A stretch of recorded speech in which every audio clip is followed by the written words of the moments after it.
দেখতে দেখতে মাহে রমজানের প্রথম রমজান চলেও গেল। আর আমাদের মুসলিমদের জন্য রোজার মাস একটা অত্যন্ত গুরুত্বপূর্ণ একটা মাস।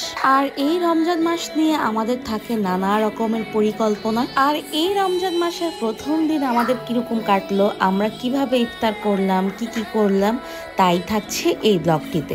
সবার রমজান মাসের প্রথম দিন কেমন কাটলো সবাই কমেন্ট করে অবশ্যই জানাবেন। আসসালামু আলাইকুম এভরিওয়ান, ওয়েলকাম করছি আমার নতুন একটি ডেইলি ব্লগে। এই ব্লগটি ছিল প্রথম রমজানের দিন। তো এখানে আমি প্রথমেই কি বলে এটাকে, ছোলা ডাল টাল ভিজিয়ে নিচ্ছিলাম। গতকালকের যে ছোলা ডাল এগুলো এনেছিলাম, এগুলো আমি একটা জারের মধ্যে নিয়ে নিচ্ছিলাম। আমার পট ছিল না, তাই জারের মধ্যে ছোলা আর ডালগুলো একসাথেই নিয়ে নিয়েছি। তো তারপরে যে বাজারগুলো এনেছিলাম সেই বাজারগুলো গুছাচ্ছিলাম। আসলে না, দিন কিভাবে চলে যায়, সময় কিভাবে চলে যাচ্ছে সময়ের সাথে টেরই পাচ্ছি না। তার মধ্যে রোজা রেখে একটু লেট করে ঘুম থেকে ওঠার পর তো একদমই টের পাচ্ছি না। এখানেই তো সব কিছু যে জায়গায় নিয়ে রাখছিলাম। আসলে সময়ের কাজ সময় মতো গুছিয়ে না রাখলে না, কাজের মনে হয় এটা বেড়ে যায়। মানে ধরেন সময়ের কাজ সময় করে ফেলেন, যখনকার কাজ তখন করে ফেললে আর তখন আর আপনার কাজটা কমে যায়, অনেকটাই কাজ কমে যায়। তা আমার ঘর দুয়ার সব কিছু যে গুছাতে হবে, আমি কোনটা রেখে কোনটা করব, তার মধ্যে যে আপনাদের জন্য ভিডিও ক্রিয়েট করতে হচ্ছে।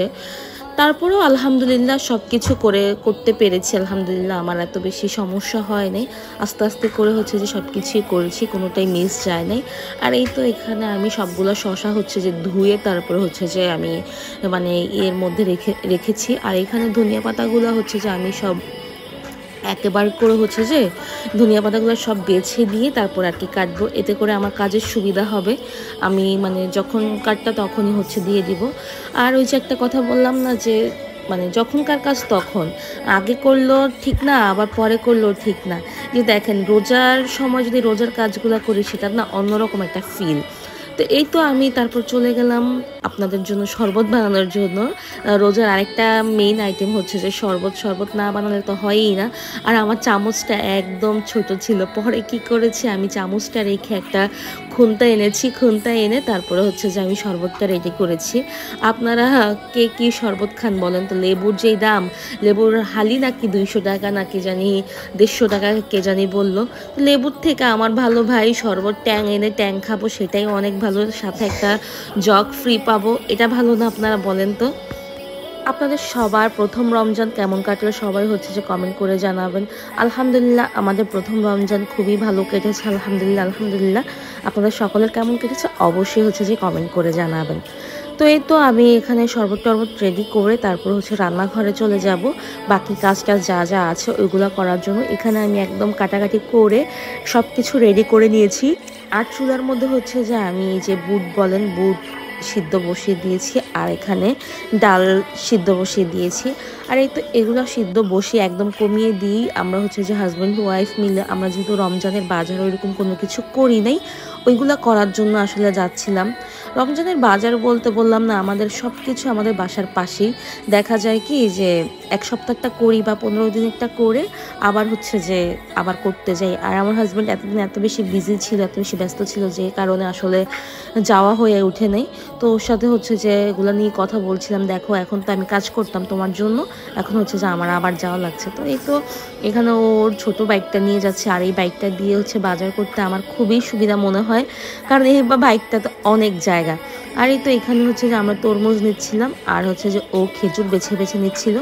ও মূলত খেজুর আনে যেখানে খেজুরের একদম পাইকারি, ওইখান থেকে। তো যেহেতু নাই এখন কোনো রকম আর কি 250 গ্রামের মতো খেজুর নিয়ে এসেছি। আর এই তো বাজার যা যা নিয়েছি, আমরা আর ওইখানে ভিডিও করি নাই, কারণ হাতে সময় কম ছিল, ভিডিও করার সময় ছিল না। মনে হচ্ছিল যে তাড়াহুড়ো করে যা যা ভিডিও মানে যা যা করার তা তা করে যে বাসার দিকে আগে দৌড় দিই, কারণ বাসায় গিয়ে অনেক কাজ আছে। তো এই তো আমরা যে চিড়াটা মানে প্যাকেট চিড়াটা খাই, ওই চিড়াটা এনে নিয়েছি। এখানে দুধ এনে নিয়েছি, তারপর যাবতীয় যা যা প্রয়োজন তা তা এনে নিয়েছি। আর এখানে যে মানে এগুলো সসেজ, তারপর রামেন। আমি একটু রোজা রেখে রামেন খেতে পছন্দ করি, তাই যে রামেন টামেন এগুলো নিয়ে এসেছি। আর এইখানে আমি অনেকগুলো বললাম না, আমার জারের অভাব ছিল। আসলে আমার জার আমি যত কিনি ততই যে আমার কাজে লেগে যায়, আমি বুঝি না এত জার দিয়ে আমি কি করি। তো আবার গিয়ে যে আরএফএল থেকে আমি এরকম 6 পিস জার নিয়ে এসেছি। আমার এই জারগুলো এত বেশি কিউট লাগে, কার কার কাছে কেমন লাগে বলবেন। আর হচ্ছে যে রোজা রেখে এত বেশি টায়ার্ড লাগছিল প্রথম রোজা, কারণ গত সেহরিতে আমি ওইরকমভাবে কিছু খেতে পারি নাই। আর এখানে আমি মিনা বাজার থেকে হচ্ছে যে ছোলার বুটটা নিয়েছি, আর এখানে আমি হচ্ছে যে কাবলি এনেছি। কাবলি হচ্ছে যে আপনারা যে ছোলাটা বলে ওই ছোলার বড়টা আর কি, কাবলি এনেছি। আমার হাজব্যান্ড এটা খুবই পছন্দ করে, আমার কাছেও ভালো লাগে। তো আমার হচ্ছে যে হলেও হয়, না হলেও নাই, ওর হচ্ছে যে অনেক বেশি পছন্দ।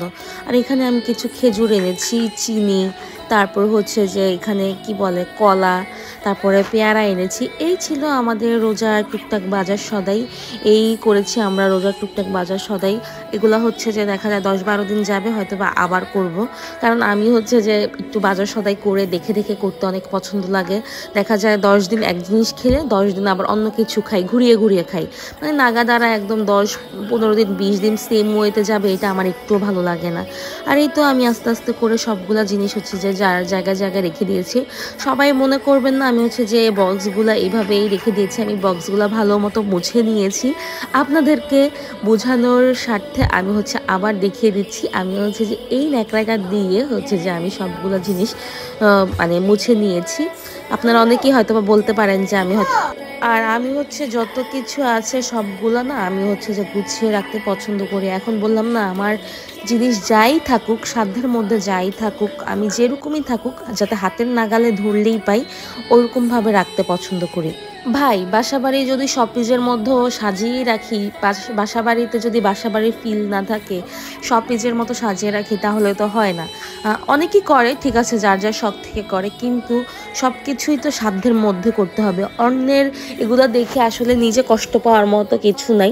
আপনি আপনার সাধ্যের মতোই যা আছে, আপনার ঘরে যা আছে তার মধ্যেই রাখুন না গুছিয়ে। ওই যে মানুষ দেখাচ্ছে যে চাকচিক্য, ওইগুলোই যে আপনার করতে হবে এমন তো না। এমন হলে তো হয় না বলেন। মানুষেরটা দেখে কষ্ট পাবেন বা মানুষেরটা দেখে খারাপ লাগবে। মানুষ করছে কারণ মানুষের আছে, বা মানুষের এগুলোতে আছে বিধায় করছে। আমাদের যা আছে, আপনার যা আছে, প্রত্যেকের যা আছে তা দিয়ে করেন না, অসুবিধা কি? এই দেখেন, আমি কিন্তু সাধ্যের মধ্যে, আমার কিন্তু ওইগুলো এফোর্ড করার মতো ক্ষমতা নাই যে আমি ওইভাবে চাকচিক্য করে রাখবো। আমি আমার সাধ্যের মধ্যে যা পারছি, ছোটোখাটো জিনিসগুলো তাই করছি বা তার মধ্যে রাখছি, বা আমার ঘরে যা আছে আমি তা দিয়ে অর্গানাইজড করার চেষ্টা করছি বা গুছিয়ে রাখার চেষ্টা করছি। সব সময় যে মানুষ যা ইউজ করছে তাই লাগবে এমন তো না। আর এই তো এখানে আমি নুডলস টুডলস সব কিছু সেটেড করে সব কিছু গুছিয়ে টুছিয়ে এখানে আমি চলে গেলাম মানে ইফতারের আয়োজন করার জন্য। এখানে আমি ডিম আলুর চপ করছিলাম। আসলে রোজা রমজানের মাস দিয়ে না কোনো রকম ইফতারের আয়োজন করতে ইচ্ছে করে না, শরীর বা ভিডিও করতে ইচ্ছে করে না, সরি, মানে ইফতারের আয়োজন না, ভিডিও করতে ইচ্ছে করে না কোনো রকম আর কি। করেছি না পারতে, কারণ আমি রেগুলার ভিডিও দিই বা আপনারাও দেখেন, পছন্দ করেন, সেই জন্য হচ্ছে যে আমি ভিডিওগুলো আপনাদের জন্য মেক করেছি। আর এই তো আমাদের আলুর চপও রেডি, কিন্তু গিয়ে দেখি আমার গ্যাস নাই। মানে বিকালবেলা গিয়ে যখন ভাজবো তখন গিয়ে দেখি আমার গ্যাস নাই। এত বেশি মেজাজ গরম হয়েছিল যে গ্যাস নাই। এখন আমার না আসলে এই যে ইন্ডাকশনের মধ্যে টানাটানি করে, টানা হেঁচড়া করে কোনো কিছু করতে ইচ্ছে করে না, কারণ আমার রান্নাঘরে না আপনাদের কি বলে এটাকে, কারেন্টের কোনো লাইন করা নাই যে আমি রান্নাঘরেই রান্না করব। দেখা যায় সব কিছু হচ্ছে যে আবার টানা হেঁচড়া করে হচ্ছে যে আবার ড্রয়িং রুমে এনে তারপর হচ্ছে যে রান্না বান্নাগুলো করা লাগে। আর এই তো এগুলো হচ্ছে যে আমি ডালের বড়া ভেজে নিচ্ছিলাম। আমার ডালের বড়া অলমোস্ট ডান হয়ে গিয়েছে। এগুলো এখন আমি জাস্ট উঠিয়ে নিব, কোনো রকম আর কি ভেজে নিয়েছি। দেখেন আমার এগুলোর কালারও কিন্তু একদম সাদা সাদা হয়ে আছে, কোনো রকম করে নিয়েছি আর কি। আর আমরা প্রতি রোজাই রমজানের চেষ্টা করি একজনকে ইফতার খাওয়ানোর জন্য, এইটা এক প্রকারের সুন্নত বলতে পারেন। তো এই তো আমাদের ইফতারের আয়োজনে যা যা ছিল তাতেই হচ্ছে যে আমরা হচ্ছে যে দিয়ে দিচ্ছিলাম। এগুলাই হচ্ছে দিয়ে ওকে বললাম যে দিয়ে আসার জন্য। আমাদের বাসার যে দারোয়ান, 2টা বাসার সামনে, তো বলেছি যে 2টা দারোয়ানকে 2 দিন 2ভাবে দেওয়ার জন্য বলেছি। আর এখানে তার বাবা তাকে ডাকছিল যাওয়ার জন্য, কিন্তু সে যাবে না। পরে আর কি করা, সেই আজানের পূর্ব মুহূর্তে সে হচ্ছে গিয়ে দিয়ে এসেছে। আর এই ছিল আজকের আমাদের ইফতারের আয়োজন, খুবই সাদামাটা আয়োজন। যা যা করে তাই তাই করি, ইফতারে বিশেষ কোনো আয়োজন নেই, যা যা করি তাই করছি আমরা 2জন মানুষের মধ্যে, এই আমাদের জন্য এনাফ ছিল আর কি। কিন্তু এইবার আমরা এত বেশি পরিবারকে মিস করছিলাম, এত বেশি খারাপ লাগছিল, কিন্তু কিছুই করার নাই, পরিবারকে মিস করলেও কিছু করার নাই। কেউ যদি আমাদেরকে মিস না করে তাদেরকে আসলে মিস করে আমাদের কিছু করার থাকে না। আর এই তো আমরা আবার গিয়ে চলে গেলাম চটপটি খাওয়ার জন্য, আমি আর আমার বাচ্চা মিলে। এই তো আজকের ব্লগটি এই পর্যন্ত।